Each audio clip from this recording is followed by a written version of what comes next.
मेरा ख्याल है मैथ फंक्शंस भी हमने कर लिए थे, जिसमें आपका रैंडम इंटीजर था, रैंड था, चॉइसेस थे, सम था, कम्युलेटिव सम भी मैंने आपको बताया था। याद है कम्युलेटिव सम, या वो भूल गए? यार ये 2 हफ्ते की छुट्टी बड़ी खराब होती है, इसको बड़ा मसला होता है। मैं करके दिखा देता हूँ आपको।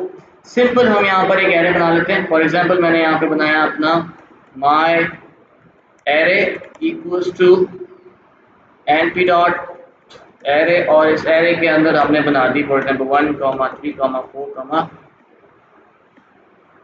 6, 7, 8। ठीक है, ये आपके पास आ गया एक एरे। डॉट कहीं पर लगाया गया? अच्छा हाँ, मार्क डाउन सर। ठीक है, ये आपके बेसिकली एक एरे रेडी हो गई। इस एरे को बेसिकली हमने अप्लाई करना है हमारा cumulative function, sum function, which is mathematician. कहाँ गया? आज नहीं आया?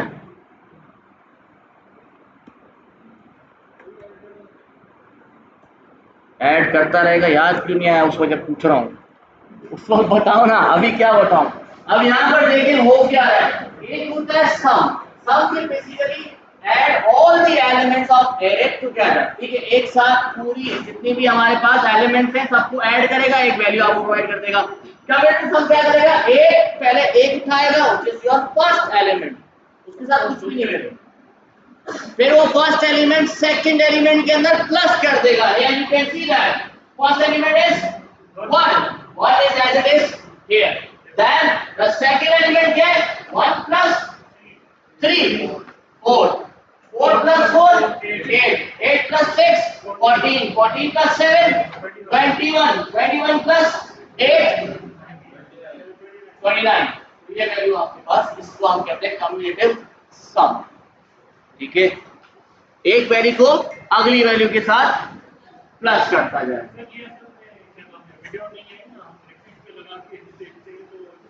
वीडियो आज मैं इंशाल्लाह वीडियो सारी डाल दूंगा, क्योंकि मेरा असल में था सेमिनार, उसकी वजह से मैं थोड़ा सा बिजी हूं। बारिशों में कहाँ से क्या, पूरा हफ्ता बारिशों में चला गया, डेट हमारी कैंसिल हो गई। अब अगले हफ्ते फिर दोबारा नई ड्यू डेट मिले जब। ठीक है, इसमें तो कोई सवाल नहीं, कम्युलेटिव सम याद होगा, याद आ गया, भूल गए थे तो आगे चलते। कम्युलेटिव सम आपने देख लिया, मिन आपको पता है क्या है, मिनिमम वैल्यू निकाल के देगा, मैक्सिमम आपको पता है क्या निकाल के देगा, मैक्सिमम वैल्यू निकाल के देगा। अगर आप इसके अंदर एक्सिस लगाते हो तो बेसिकली ये हर रो की अलग अलग मिनिमम और वैल्यू निकाल के दे देगा, या हर कॉलम की अलग मिनिमम या मैक्सिमम वैल्यू निकाल के दे देगा। अगर आप आर्ग्यूमेंट मिन यूज करते हो तो फिर वो इंडेक्स नंबर प्रोवाइड करता है कि कौन सी इंडेक्स के ऊपर कौन सी मैक्सिमम वैल्यू अवेलेबल है या फिर मिनिमम वैल्यू अवेलेबल है। ठीक है, आगे चलते। ऐड फंक्शन आपको पता है, आप लोगों ने यूज भी किया, यूटिलाइज भी करके देखा। एडिशन क्या करता है, किसी भी दो एरेस को आपस में ऐड करवा देगा, वही आपका प्लस वाला ऑपरेटर काम कर रहा है यहाँ पे। सबट्रैक्ट भी उसी तरीके से काम करेगा, मल्टीप्लिकेशन भी है आपके पास, और मॉड्यूलस की जगह पे हम यूज करते हैं रिमाइंडर। फंक्शन का नाम रिमाइंडर है, तो आप वो रिमाइंडर फंक्शन यहाँ पर देख सकते हो, ये यू कैन सी। आगे नाउ पावर फंक्शन, आप ये सारे हम अप्लाई कर चुके हैं मेरे ख्याल से। ठीक है, पावर फंक्शन क्या करेगा, एक रो के ऊपर या एक एरे के ऊपर दूसरी एरे की पावर्स अप्लाई करके आपके पास एक न्यू एरे बना के दे देगा।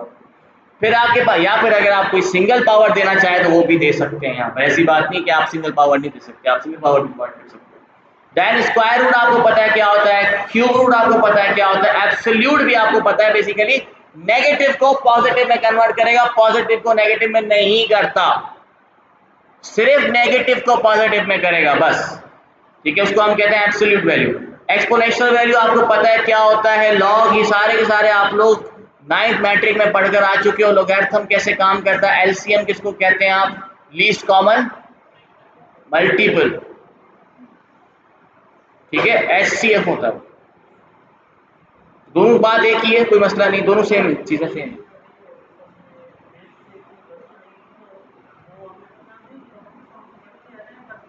सर ये log 2, log 10, देखें लोगैरिथम बेसिकली हम फाइंड आउट करते हैं किसी ना किसी पॉइंट के ऊपर उसकी एक्चुअल वैल्यू को।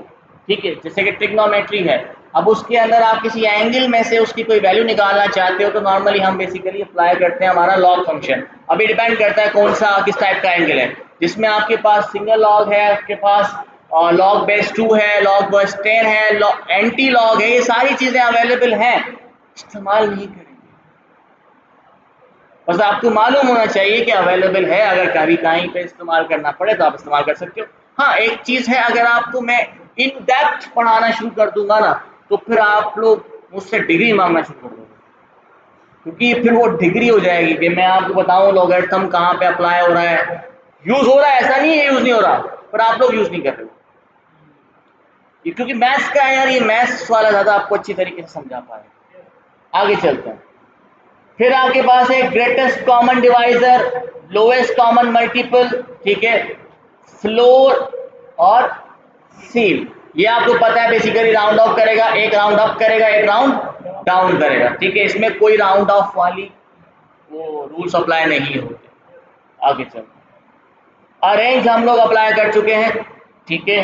बेसिकली यहाँ पर क्या था कि आप एक रेंज बनाना चाहते हो ऑफ 6, तो ऑटोमेटिकली आपको एक रेंज बना के दे देता है आपकी नंबर है, ये हम अप्लाई कर चुके हैं पहले।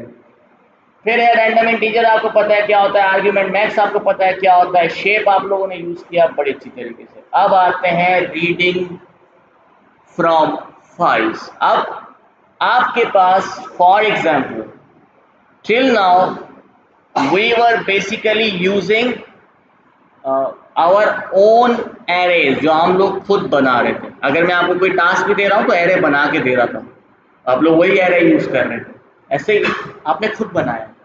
अभी तक आप लोगों ने एक्चुअल डेटा पे कोई काम नहीं किया, there is no actual data, ठीक है। अब एक्चुअल डेटा किस फॉर्म में आता है, पहले तो ये आप सोच लो। रॉ को छोड़े, वैसे ही कैसे आता है, फाइल की फॉर्म में आपके पास अवेलेबल होगा, या तो फिर कहीं ना कहीं किसी दूसरी एलिमेंट में, या जैसे कि आप कह रहे हो टेबल में पड़ा हुआ है भाई वेबसाइट के ऊपर, वहां से डेटा उठाना है, तो आप वेबसाइट पे पड़ा हुआ है, आप उस पर कोई ऑपरेशन परफॉर्म नहीं कर सकते, क्योंकि वो आपके कंट्रोल में नहीं है, या आप उसको हैंडल नहीं कर पा रहे हो जो आप उसके ऊपर कोई ऑपरेशन परफॉर्म कर पाओ। या मैं कह रहा हूँ भाई एक कॉलम है या एक टेबल है आपका वेबसाइट पे पड़ा है, जाए उन सब जितना भी टेबल में जितना भी अमाउंट है सब में 2+ करके आओ, कैसे करोगे? इट इज नॉट पॉसिबल, क्योंकि वो तो वेबसाइट पे पड़ा हुआ है। तो पहले वो वेबसाइट से आप एक्सट्रैक्ट करते हो, ठीक है, यूजिंग डिफरेंट टूल्स आपने एक्सट्रैक्ट किया। एक्सट्रैक्ट करने के बाद क्या, उसको किसी ना किसी फाइल में दोबारा स्टोर करना पड़ेगा। तो इन दी हैंड आपका डेटा अगेन फाइल में ही अवेलेबल है, उस फाइल से रीड करवाना, ठीक है। आगे जाके आप देखोगे मैं ये तरीका कभी लाइफ में इस्तेमाल नहीं करूंगा, पर आपको पता होना चाहिए, क्योंकि नमपाई से हम कभी भी रीड नहीं करवाते, पांडास से करवाते हैं, लेकिन नमपाई से भी रीड हो सकता है, तो वो भी आपको पता होना चाहिए। इसलिए हम यहाँ पे आपको करके दिखा रहा हूँ कि कैसे आप लोग कर सकते हो। उसमें हमारे पास 2 तरीके होते हैं इंपोर्ट करने के, ठीक है। सबसे पहला तरीका आपके पास क्या है, गेट फ्रॉम टेक्स्ट, या फिर आप कह सकते हो जनरेट फ्रॉम टेक्स्ट, ठीक है, डेटा जनरेट फ्रॉम टेक्स्ट। तो आप टेक्स्ट का डेटा बना दो। अब इसके लिए आपके पास एक फंक्शन है जिसका नाम है जेन फ्रॉम टेक्स्ट, जहां पर आप अपनी फाइल का नाम प्रोवाइड करते हो। डेलीमीटर, डेलीमीटर बेसिकली क्या होता है कि वो जो आपका सेपरेटर है, अगर फॉर एग्जांपल यहां पर कौन सी फाइल है, CSV का फुल फॉर्म क्या बताया था मैंने, कॉमा सेपरेटेड वैल्यूज, तो यहां पर डेलीमीटर क्या होगा, कॉमा, सिंपल, ठीक है, आपने वो प्रोवाइड करना है। उसके बाद आपके पास दिस इज दी कॉलम्स जो आपने यूज करने, you can say that use columns. अगर आप कह रहे हो कि भाई सारी रोज सारे कॉलम्स हैं, तो आप यहाँ पर यूज कर सकते हो, ठीक। अब जरा ये डेटा मैं निकाल के चेक करता हूँ। फॉर एग्जांपल हमारे पास कोई फाइल देखते हैं पड़ी हुई है,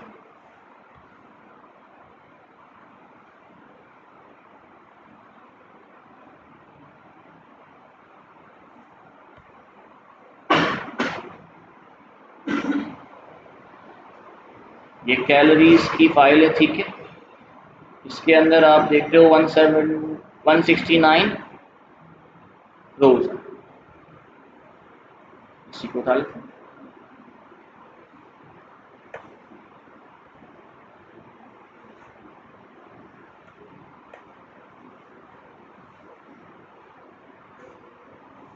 आ गई। This is calories dot CSV। Calories dot CSV के लिए आप यूज करना चाहिए, इसको इंपोर्ट करना चाहते हैं तो फॉर एग्जांपल मैं यहाँ पर लिखता हूँ डेटा इक्वल्स टू फ्रॉम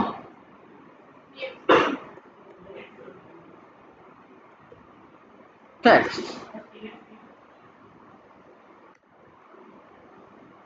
ठीक है, in that you need to provide the path here. सबसे पहले आपने पाथ प्रोवाइड करना है या फिर फाइल का नाम। अब क्योंकि मेरे पास सेम डायरेक्टरी के अंदर फाइल पड़ी हुई है तो मैं डायरेक्टली यहां पर नाम लिख रहा हूं इसका, which is calories dot CSV file. Let's see क्या होता है। It says gen from text is not defined। क्यों? क्योंकि ये एक क्लास है जो डायरेक्टली numpy से इंपोर्ट नहीं होती। तो आपको यहाँ पर लाइब्रेरी नहीं कह सकते आप, क्लास है, लाइब्रेरी इसकी numpy ही है, ये numpy से ही आ रहा है, लेकिन ये अलग क्लास है जो इनिशियलाइजेशन वाली फाइल के अंदर इंपोर्ट नहीं हुई। वरना आप अगर डायरेक्ट numpy इंपोर्ट करोगे तो जो इनिशियलाइज हुआ है वो आपके साथ आएगा, जो अलग क्लास है वो आपके पास नहीं आएगी। तो अगर आपको ये चाहिए तो आपको बेसिकली यहाँ पर इसको अलग से इंपोर्ट करना पड़ेगा। फॉर एग्जांपल मैं यहाँ पे इंपोर्ट करता हूँ, इंपोर्ट फ्रॉम numpy इंपोर्ट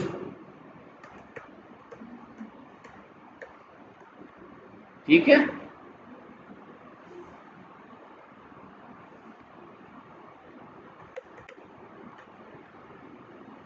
हुआ क्या? तो सारी नन वैल्यूज आ गई। आप क्या करूं, अब इसके अंदर आप प्रोवाइड करोगे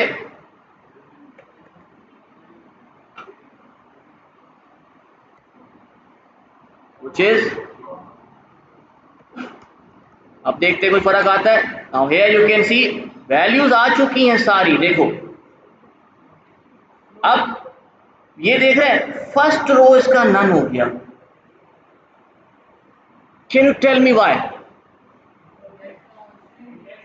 क्योंकि वो स्ट्रिंग था। आपने यहां पर जब मैंने इसको ओपन किया आपने देखा जो ये हमारी फर्स्ट वैल्यू आपको नजर आ रही है ऊपर, this is your first row, जो आपका duration, pulse, max pulse and calorie, these are basically your first row. तो ये फर्स्ट रो नन मतलब नॉट अ नंबर। इस नन का मतलब है नॉट अ नंबर, ये नल नहीं है, ये क्या है? नन, NaN मतलब नॉट अ नंबर। तो ये नंबर नहीं था। numpy ने क्या किया, पहले इस पूरी फाइल को एनालाइज किया, देखा कि इसके अंदर मेजॉरिटी ऑफ डेटा टाइप्स क्या है। इसने कहा भाई फ्लोट है। मेजॉरिटी क्या है? फ्लोट है, इंटीजर है, ठीक है, पर इसमें कुछ फ्लोट भी है। दोनों चीजें इसके अंदर अवेलेबल है, फ्लोट है, इंटीजर है, हमारी ये वैल्यूज तो आ जाएंगी। लेकिन जब आप इसको कन्वर्ट करोगे इंटीजर या फ्लोट के अंदर तो इट इज नॉट पॉसिबल। ऐसा ही है, तो इसने ऑटोमेटिकली उसको नन कर दिया। अब अगर आपको ये चीज से बचना है तो आप पांडास यूज करते हो, क्योंकि वो इसको एज अ कॉलम नेम उठाता है, वो इसको एज अ रो नहीं उठाता, पांडास। ठीक है, फिलहाल हम इसी पे काम करते। एक और चीज आप यहां पर देखोगे कि ये वैल्यू एम्प्टी वैल्यू है, यहां पर डेटा अवेलेबल नहीं है। और अगर आप यहां पर भी नोटिस करते हो तो एक आपको नन मिल ही जाएगा, ये पड़ा हो आ गया। एक और भी होगा मेरे ख्याल से, कहाँ एक ये रहा, ठीक है। इसका मतलब हमारे पास कुछ मिसिंग वैल्यूज भी हैं। पहले तो हम क्या करते हैं, इस नन को निकाल लें। कैसे निकालूं? ड्रॉप, पॉप, पॉप करना चाहो तभी ठीक है। पॉप क्या करूं? पॉप तो यूज ही नहीं होता अरे में। लिसन, इस नन को छोड़ो, मुझे ये डिलीट करना है, निका पूरी रो ऊपर वाली उड़ानी है। क्या करूं? डॉट, यार सब पढ़ाया है फिर क्या करूं बताओ? हाँ,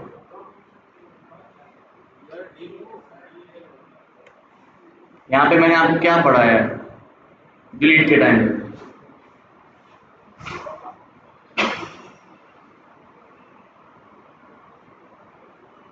डिलीट नहीं पढ़ाया मैंने।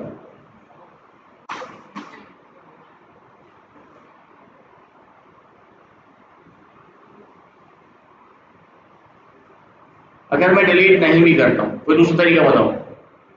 वैसे तो DEL यूज होगा, डायरेक्टली आप यहाँ पर लिखोगे डिलीट और ये 0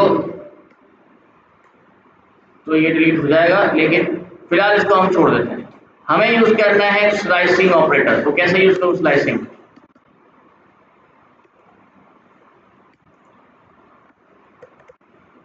मैं ये नहीं करूँ क्या ये 1 से स्टार्ट करूँ सब?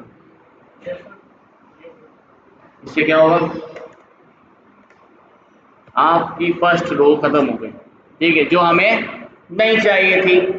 डेटा आपका क्लीन हो चुका है, ठीक, क्लीन नहीं हुआ है आपका बेसिकली फर्स्ट रो जो आपको प्रॉब्लम कर रही थी, या जो आपका बेसिकली क्या था, कॉलम के नाम थे, वो अब आपने निकाल दिए। अब हमें data cleaning, remember what I said, सबसे पहले आप क्या करते हो, डेटा को ऑर्गेनाइज करते हो फॉर योर पर्पस या फॉर योर एनालिसिस। ऑर्गेनाइज कर लिया हमने, अब आप क्या करते हो, डेटा को क्लीन करते हो। Data scientist our second work is to clean the data. यहां पर क्या क्लीन करना है हमें? नन वैल्यूज को। अब नन वैल्यूज में कैसे लिख रहा हूं, देखते हैं। इस नन इसका प्रॉपर्टी नहीं है,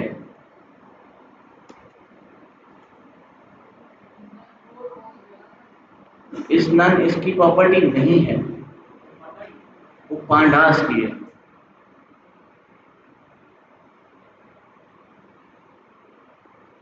समझ आई? बेसिकली आप अगर डेटा को इंपोर्ट करना चाहते हो या फिर from any file, you can use your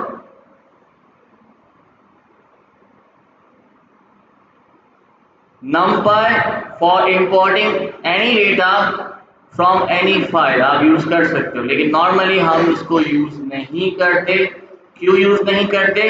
क्योंकि हमारे पास एक तो ये हमारी जो डेटा है उसको सही से इंपोर्ट नहीं करता, ठीक है, कॉलम नेम्स हमें निकालने पड़ जाते हैं, हमारी वैल्यूज को यहाँ पर हम मैनिपुलेट नहीं कर सकते। वी कैन नॉट फाइंड कि हमारी नन वैल्यूज कहाँ पर है। अगर हमें फाइंड करनी भी पड़े तो हमारे लिए बड़ा प्रॉब्लम हो जाती है यहाँ पर। तो उसके लिए हम क्या करेंगे, हम पांडास की तरफ भी जा सकते हैं। अब बिफोर दैट हमारे पास कुछ स्टैटिस्टिक्स की भी फंक्शंस हैं नंपाई के, पहले वो कर लेते हैं। Now these are some statistics functions that we can apply on our data. For example, अगर आपके पास कोई भी वैल्यू है, मैं एक काम करता हूं, इस वैल्यू को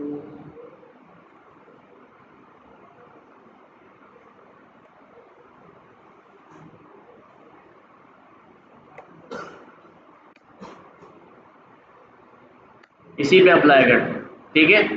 स्टूडेंट वैल्यूज आपके पास हैं यहाँ पर, यार यहाँ पर देखो student array. Now this is our student array. For example in statistics हमारे पास दो तरह की चीजें होती हैं, ठीक है। एक होता है इन्फ्रेंशियल स्टैटिस्टिक्स, दूसरा होता है डिस्क्रीट स्टैटिस्टिक्स। ये दो टाइप के हमारे पास स्टैटिस्टिक्स होती हैं, हम इसको फर्दर अच्छी तरीके से भी इन डेप्थ पढ़ेंगे कि डिस्क्रीट में क्या क्या आता है और क्या। फिलहाल सिर्फ ओवरव्यू दे रहा हूँ क्योंकि हमें ये फंक्शंस कवर करने हैं। ठीक है, मैं यहाँ पे मार्कडाउन में लिख देता हूँ ताकि आप लोगों के पास ये भी डेटा रहे। Statistics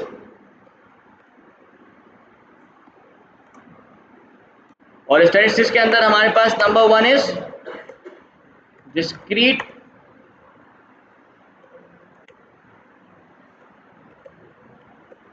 and number 2 is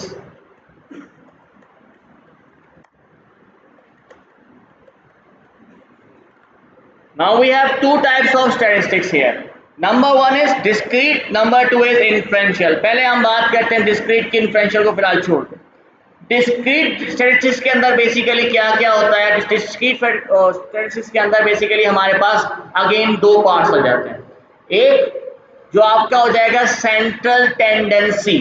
central tendency मतलब क्या होता है कि आपके डेटा का सेंट्रल पॉइंट। सेंट्रल पॉइंट किसको कहते हैं हम?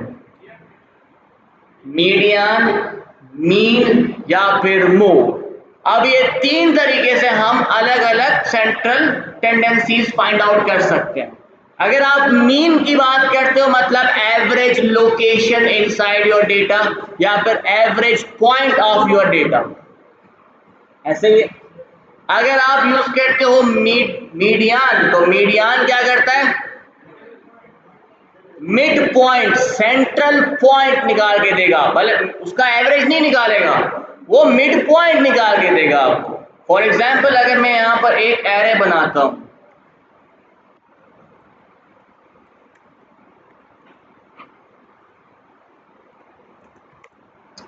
और np डॉट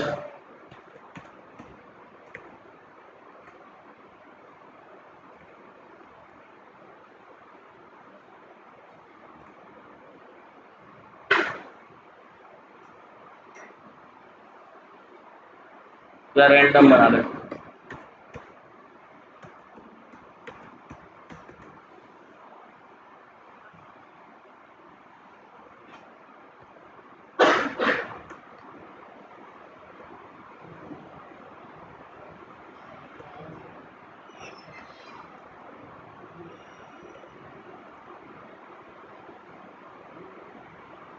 इसको हम दे देते हैं भाई 1 से लेकर 10 तक बनाओ, और शेप क्या दूं उसको? थोड़ा सा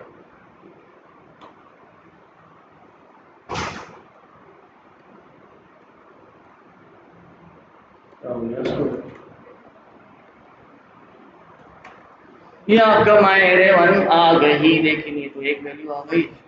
मुझे चाहिए साइज ऑफ 8 वैल्यूज, ठीक है। तो ये आपके पास एक एरे रेडी है। अब मुझे इसका बताओ मीन, सॉरी मीडियन क्या है? चलो 1 मिनट, 8 ज्यादा हो जाएगा, 9 कर देता हूँ, अब सही रहेगा। अब बताएं मीडियन क्या? हाँ वो तो उसमें होंगी, सही है, वो प्लस करके डिवाइड बाय 2 करोगे वो आ जाएगा। इधर बताओ, इधर क्या है? ये डायरेक्ट 6 है क्योंकि ये ऑड नंबर है। अब ये आपका 6 आ रहा है, देख में ज़्यादा ही 6 नहीं आ रहा, दोबारा चला, एक दफा दोबारा चला। अब क्या आ रहा है?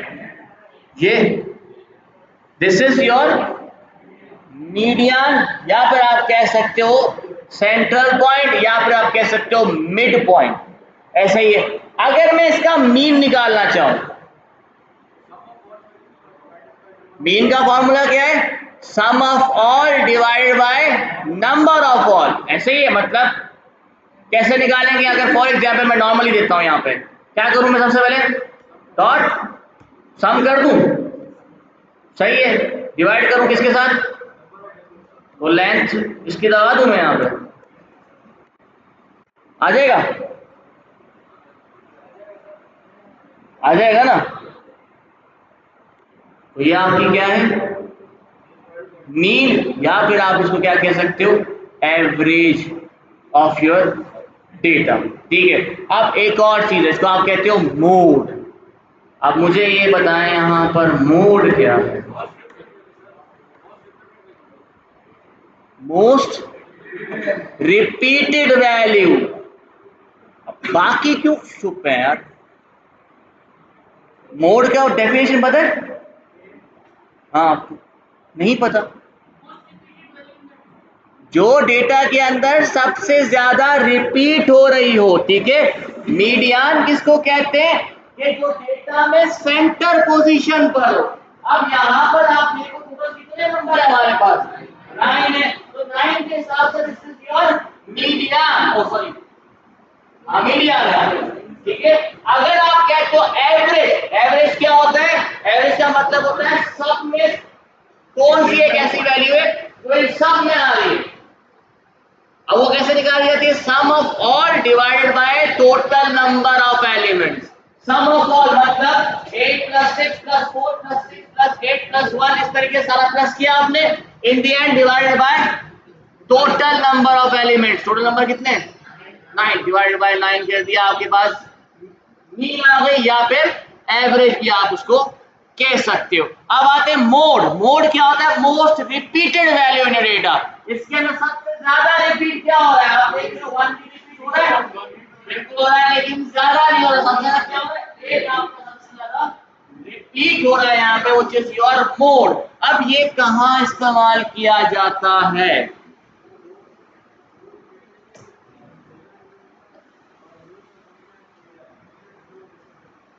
जरूरी नहीं है यार, कर तो सकते हो आप मोड भी। मैं इसकी बात नहीं कर रहा हूं कहां पे इस्तेमाल होता है, मैं कह रहा हूं क्यों यूज कर रहे हैं हम ये चीजें। To analyse the data. Fill तो है, फिल तो करेंगे, उसको बाद में करेंगे उसको भी। टू एनालाइज द डेटा, हमें डेटा एनालिसिस करनी है। We need to analyse our data कि इस डेटा का सेंट्रल पोजीशन या एवरेज वैल्यू। फॉर एग्जांपल अगर मैं कहता हूं आपको कि मेरे क्लास के अंदर एवरेज मार्क्स किसने उठाए, कितने? एवरेज का मतलब क्या होता है कि जो, वो तो फॉर्मूला नहीं पूछ रहा। एवरेज का मतलब कि भाई ये मार्क्स हैं, तकरीबन बंदों ने इतने मार्क्स तो उठाए ही हैं। समझ में आई? आप फॉर एग्जांपल ई कॉमर्स पे चले जाओ, मेरा खुद का e commerce store, for example मैं ई कॉमर्स स्टोर चला रहा हूं, मैं कह रहा हूं एवरी मंथ हर प्रोडक्ट के ऊपर मेरी एवरेज प्रॉफिट क्या आ रहा है। मैं कह रहा हूं हर प्रोडक्ट के ऊपर मैं फॉर एग्जांपल भाई 10,000 रुपए कमा रहा हूं। इसका मतलब ये नहीं कि हर प्रोडक्ट पे मैं 10,000 रुपए ही कमा रहा हूं। इसका मतलब एटलीस्ट सब पर मैं 10,000 रुपए कमा ही रहा हूं। ठीक है, लेकिन यहां पर एक प्रॉब्लम आती है। आप कभी भी मीन के ऊपर रिलाय नहीं कर सकते। आप कह रहे हो सर एवरेज निकालना है, तो फिर एवरेज दूसरा तरीका है, there is no other way to get average, ऐसे ही निकलती है। लेकिन यहां पर आपकी एवरेज क्या आ रही है? लेट्स सी, मैं आपको यहां पर इसकी एवरेज दिखाता हूं, 5.4। आपको लग रहा है कि ये आपके डेटा के हिसाब से सही है?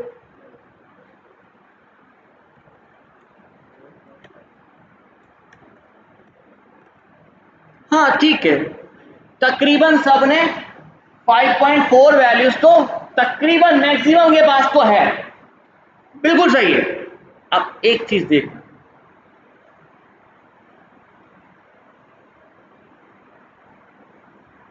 इसको मैं डाल देता हूं, अपनी खुद की एरे बना देता हूं, np डॉट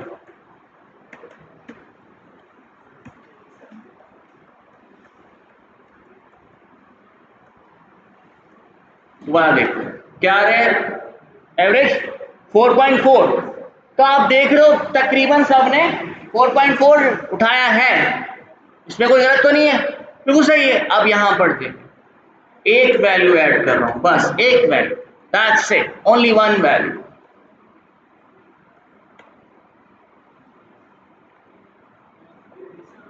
पूरी एवरेज ही चेंज हो गई। वो बता रहा हूं ना, मोस्ट रिपीटेड की तरफ जा रहा हूं। पूरी वैल्यू आपकी चेंज हो गई। चलो ये तो इससे है, ठीक है। फॉर एग्जांपल 100 नहीं करते, हम कर देते हैं,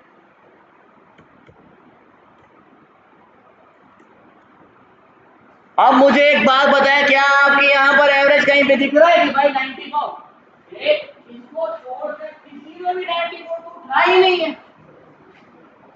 तो आपकी ये एवरेज लोकेशन ही गलत हो गई और इसको हम कहते हैं आउटलायर। ये क्या है आपका आउटलायर। आउटलायर मतलब totally different value from your data.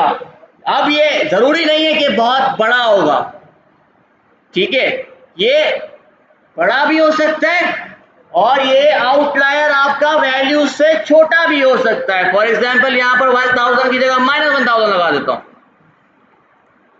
तो एवरेज -86 चला गया, तो ये भी आपका आउटलायर ही है। आउटलायर का मतलब होता है टोटली डिफरेंट वैल्यू और this is the poison for your data. ये आपके डेटा के लिए एक पॉइजन है जिसको हम कहते हैं स्लो पॉइजन भी आप बोल सकते हो उसको, क्योंकि ये कहीं ना कहीं जाके आपको अफेक्ट कर देगा। क्योंकि जितने भी आप मॉडल्स, मशीन लर्निंग के मॉडल्स हो, स्टैटिस्टिकल मॉडल्स हो, कोई से भी आप अप्लाई करते हो, एट दैट टाइम कहीं ना कहीं हमें मीन यूज करना पड़ता है। जब आप मीन यूज करते हो और आपका मीन ही खराब आ रहा है तो फिर आपका वैल्यू आंसर कभी भी सही नहीं आने वाला, वो आपका इन दी एंड आपके पास रिजल्ट्स कभी भी सही नहीं आएंगे। तो हमें इन आउटलायर्स को रिमूव करना पड़ता है। अब इन आउटलायर्स को रिमूव करने के दो तरीके होते हैं, या तो टोटली रिमूव कर दो, लेकिन कभी कभार हमें टोटली रिमूव नहीं करने होते, ठीक है, हम इसको फिर चेंज कर देते हैं। किसके साथ चेंज करते हैं? हमारी एवरेज वैल्यू के साथ, ठीक है, फिर आप इसको छोड़ देते हैं। ये आपको समझ में आया? अब थोड़ा सा एक और ऐसी सिचुएशन आ जाए, नहीं इसको हटाकर फिर एवरेज वैल्यू रख के फिर वापस इसको डालते, तो कहने का मतलब ये आपके पास समझ में आ गया कि भाई इसको आउटलायर कहते हैं। अगर ऐसी सिचुएशन आती है तो फिर हम मीन से शिफ्ट हो जाते हैं हमारे, पहले तो मीडियन की तरफ चले जाओ, मीडियन पे चले जाते हैं। अब मीडियन क्या बताएगा आपको? सेंट्रल पोजीशन आगे अगेन बताएगा आपको। अब सेंट्रल पोजीशन के हिसाब से ये कितनी वैल्यू है देखो, 1 2 3 4 5 6 7 8 9 10 11 है, तो इसके हिसाब से सेंटर क्या है? 7 और 11 है ना, ऑड है।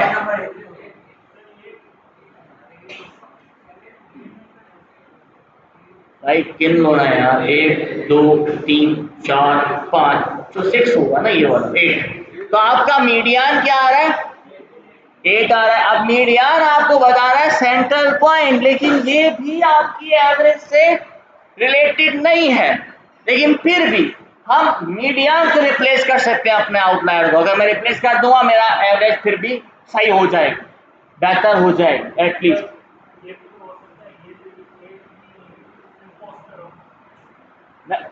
वो तो तब ना, अगर फॉर एग्जांपल ये भी कोई आउटलायर है, ठीक है, हो सकता है, बिल्कुल हो सकता है, लेकिन वो चेक करते हैं ना हम कि हमारा मीडियन क्या आ रहा है, पहले हम चेक करेंगे। अब मीडियन निकालना कैसे होता है वो तो आपको पता है, सिंपल।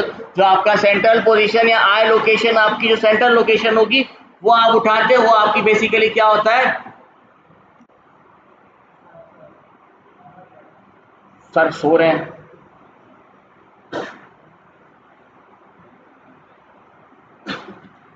दिख रहा है।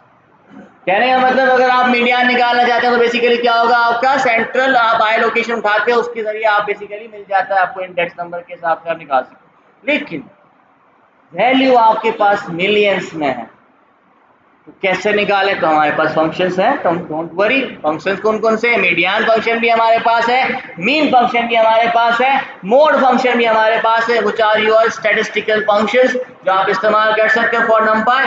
अगर फॉर एग्जांपल मैं यहाँ पर ये नंबर आपने मीन देख ली, इसको मैं प्रिंट करता हूँ ताकि हम कंपेयर कर सकें हमारी फंक्शन को और आपके एक्चुअल फॉर्मूला को, व्हिच इज माय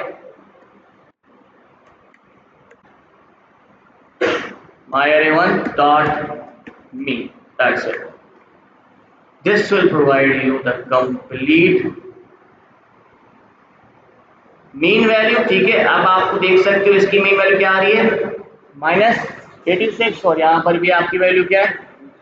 तो फॉर्मूला वही है, क्योंकि जाहिर सी बात है फॉर्मूला तो एक ही है हमारे पास एवरेज निकालने का। आगे चलते हैं। मीन के अलावा हमारे पास एक और चीज व्हिच इज योर मोड, तो आप मोड भी अप्लाई कर सकते हो। डॉट मोड, मोड ने मीडियन करते हैं, मोड समझाया नहीं ना अभी। मीडियन निकालना है तो मीडियन भी आप निकाल सकते हो। मीडियन की स्पेलिंग गलत है क्या? हैं?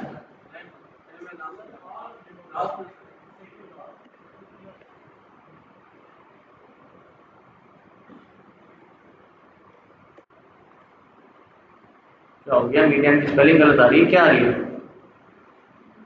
सही तो थी यार, क्या हो गया? अच्छा हाँ, सॉरी सॉरी सॉरी सॉरी। आप डायरेक्टली एरे के ऊपर ही निकाल सकते हैं मीडियन। हम निकालते नॉर्मली np डॉट मीडियन और इसके अंदर हम प्रोवाइड करते हैं हमारी एरे। ठीक है, तो अब यहाँ पर आपके पास मीडियन आ रहा है 4।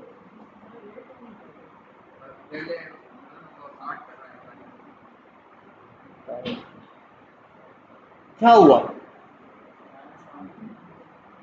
तो देखो, जब भी मीडियन निकाला जाता है, remember one thing, there is a rule of finding median, you need to sort your array first. जब भी आप मीडियन निकालोगे आपको अपनी एरे को पहले सॉर्ट करना होता है। This is a rule of statistics, Python का नहीं है।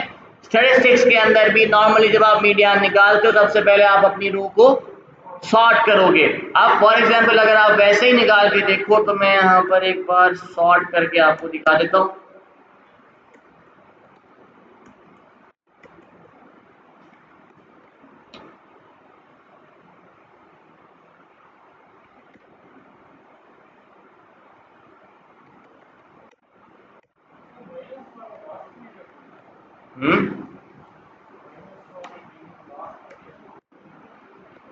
तो अब ये देखें, आपने जब लास्ट में क्यों आएगी, फर्स्ट में आएगी।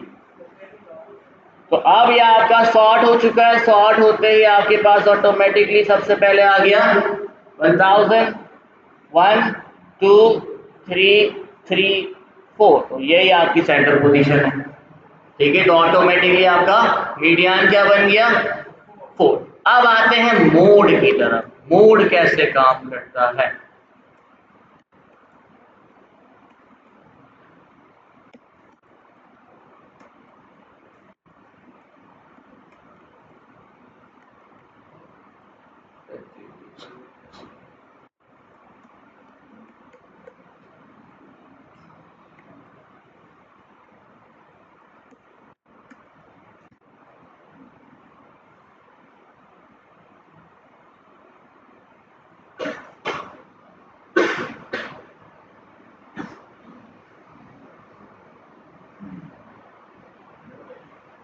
मोड है भाई, क्या हो गया? नहीं नहीं,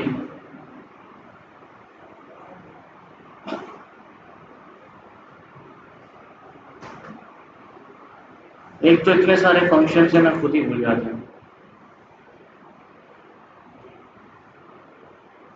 एवरेज और मीन एक ही बात है, चला के चेक करना चाहें यूज कर सकते हैं जी। क्या कर रहा था मैं?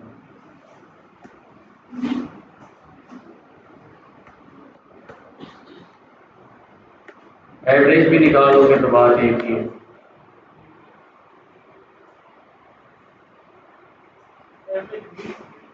नहीं नहीं, प्रिंट नहीं, हाँ वही चीज़ है। वो भी आपका -36 होता है ये, क्योंकि मीन एवरेज एक ही चीज़ है, कोई इसमें फ़र्क नहीं है। ठीक है, मीडियन आपका बेसिकली सेंटर पोजीशन है।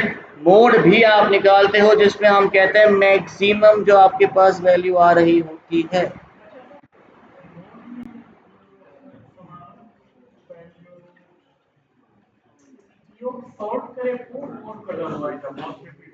ना उन्हें फ़र्क ही नहीं पड़ा।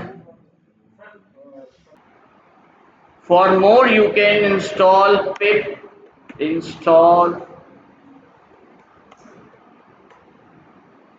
scipy। ये वाला था, वो वाला था, नाम भूल गया।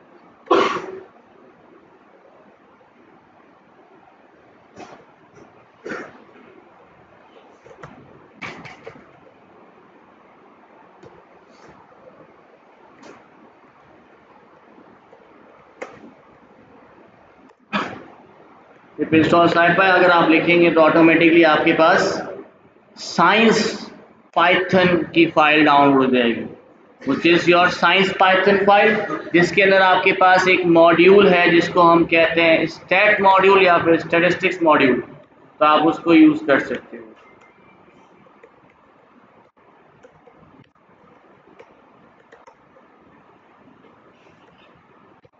स्टैट्स जिसका एक फंक्शन है, इसको आप कहते हैं मोड। जब आप मोड निकालोगे तो यहाँ पर आप देख सकते हैं आपके पास मोड क्या आ रहा है 3, और यहाँ पर आप देखते हो तो मोड क्या है 3 एंड 7 दोनों हैं। लेकिन देखें प्रॉब्लम पता है क्या, जो पहले आपके पास मोड आ रहा है वो आपको यहाँ पे ही बता, नहीं सॉर्ट तो हो गया है ना ऊपर, अगर मैं सॉर्टिंग हटा दूंगा तो ये नहीं करेगा।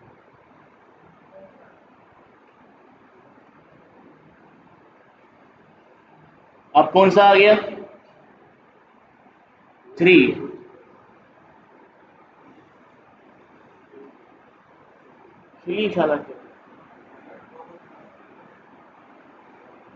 खाते वक्त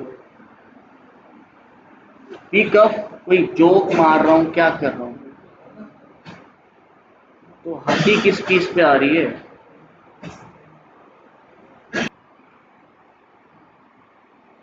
खैर मोड आप लोगों को समझ में आया, मोड क्या है यहाँ पर। अच्छा, मोड हमेशा पहली बात एक ही उठाएगा जो आपका फर्स्ट होगा, ठीक है। इसमें कोई सवाल है तो आप लोग मुझसे पूछ सकते हैं, any question you may ask.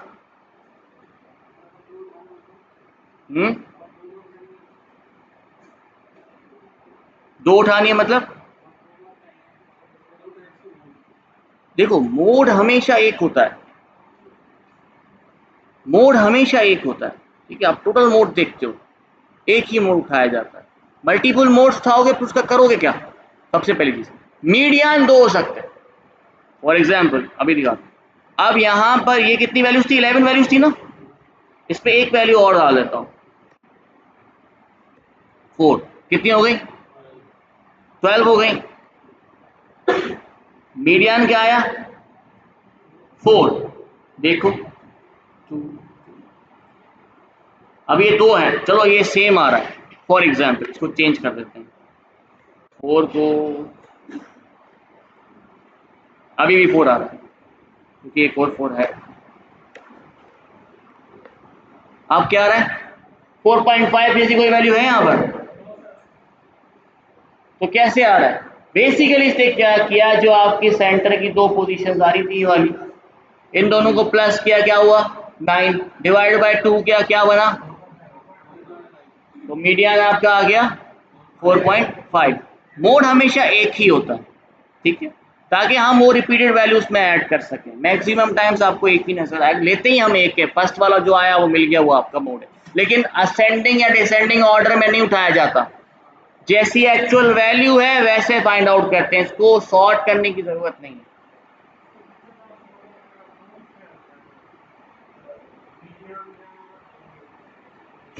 Cons means, अब यहाँ पर देखिए फर्स्ट क्या आ रहा है, प्रोज एंड कॉन्स की बात कर रहे हैं ना, मैं यही तो बताने की कोशिश कर रहा हूँ कि ये सारी, ये तीनों की तीनों जो आपके पास बेसिकली स्टैटिस्टिक्स की प्रॉब्लम्स है, इसमें मीन है, मीडियन है, मोड है, ये सिर्फ सेंट्रल टेंडेंसी को फाइंड आउट करता है। सेंट्रल टेंडेंसी मतलब the central location, in the and आप सेंट्रल लोकेशन ही फाइंड आउट करने की कोशिश कर रहे हैं। अगर आपके पास मीन सही नहीं आता due to outlier, you will go for median, ठीक है। अगर आप चाहते हो आपकी पूरी कैटेगरी वाइज कैटेगराइज करना चाहते हो कि भाई मेरे पूरी डेटा के अंदर मैक्सिमम टाइम कौन सी वैल्यू चल रही है, मैक्सिमम ही छोड़ो, रिपीटिंग क्या चल रहा है, जो चीज रिपीट हो रही है तो कौन सी चीज रिपीट हो रही है, तो फिर उसके लिए आप इस्तेमाल करते हो मोड, ठीक है। आप क्या सकते, सर मैं यहाँ पर मैक्सिमम भी तो यूज कर सकता हूँ, कर सकता हूँ, क्यों, क्या करेगा, नहीं चेंज क्यों करेगा। अगर फॉर एग्जांपल मैक्सिमम क्या मतलब, मैक्सिमम क्या करेगा, सबसे बड़ी वैल्यू निकाल के देगा या 8 दे देगा आपको। हम चाह रहे हैं मैक्सिमम टाइम, कितनी बार रिपीट हो रहा है, वो अगर आपको चाहिए तो आप बेसिकली किससे निकालते हो, मोड से निकाल सकते हो। और यहाँ पर आप देख रहे हो आपके पास काउंट भी आ रहा है। This count is basically telling, बता रहा है आपको कि कितनी बार ये बेसिकली काउंट हुआ है, रिपीट हुआ है। ठीक है, इसमें कोई भी सवाल है तो आप मुझसे पूछ सकते हैं, एनी क्वेश्चन इन आस्क। कल से इंशाल्लाह हम लोग नमपाई खत्म कर देंगे, नेक्स्ट वीक से आपकी पांडाज स्टार्ट हो जाएगी इंशाल्लाह। अब दो चीजें और हैं इसके अंदर, वो भी मैं आप लोगों को एक्सप्लेन कर देता हूँ थोड़ा बहुत, कल इसको और अच्छी तरीके से एक्सप्लेन करूंगा मैं। Number 1 is standard deviation.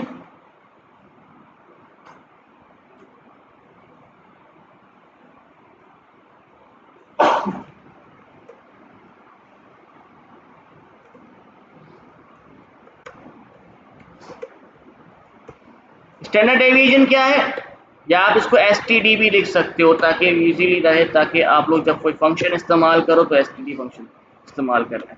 Number 2 is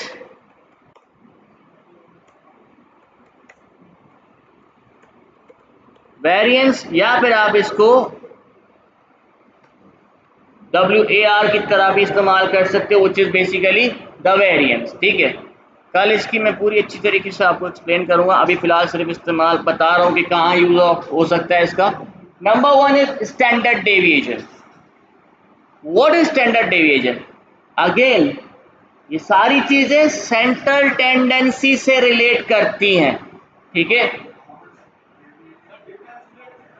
exactly, standard deviation is basically that how much your data is been deviated from the central point। Central point से कितना दूर आपका डेटा लाई करता है, this is your standard deviation.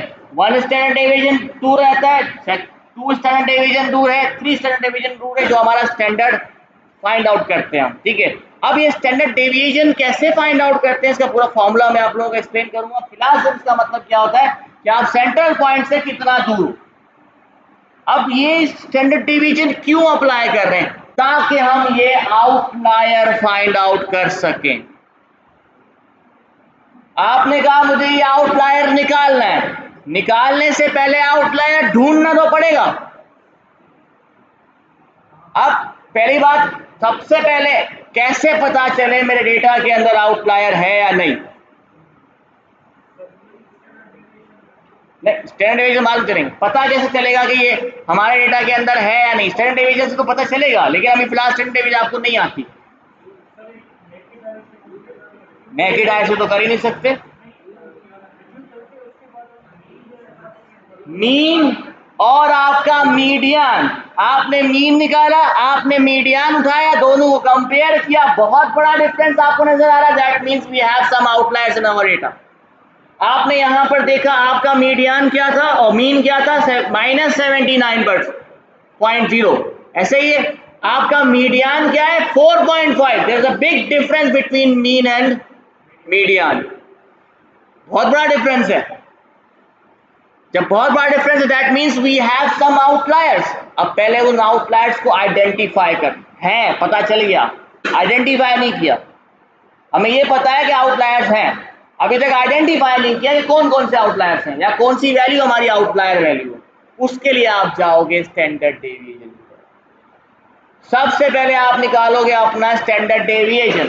अब आप check करोगे कि मेरी स्टैंडर्ड डेविएशन से कितना दूर है हमारा डेटा, कौन सी वैल्यू कितनी दूर है। आपने एक एक वैल्यू को चेक किया, जब आपकी आखिरी वैल्यू ऐसी वैल्यू आई जो आपकी -1000 थी, तो ये आपके स्टैंडर्ड डेविएशन 2 होता है, एक प्लस में एक माइनस में। ठीक है, क्योंकि सेंट्रल पॉइंट है ना, या तो बड़ा होगा या तो छोटा होगा। ठीक है, अगर बहुत दूर है तो वो आपका क्या हो गया, आउटलायर आ गया। अब आप उसको आइडेंटिफाई कर दिया।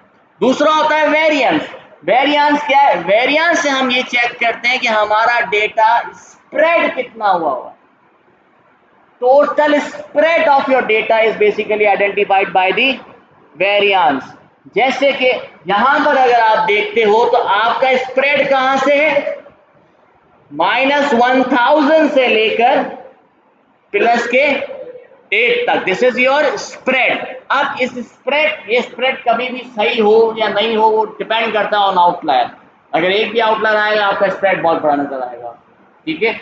लेकिन वहां पर हम चेक करते हैं कि हमारा मीन लोकेशन कितनी है, फिर हमारे कितने स्टैंडर्ड डेविएशन तक हमारा स्प्रेड है।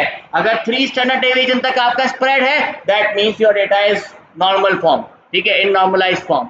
लेकिन अगर वो बहुत दूर चला गया, that means your data is not in normalization form, या नॉर्मलाइज्ड नहीं है, ठीक है।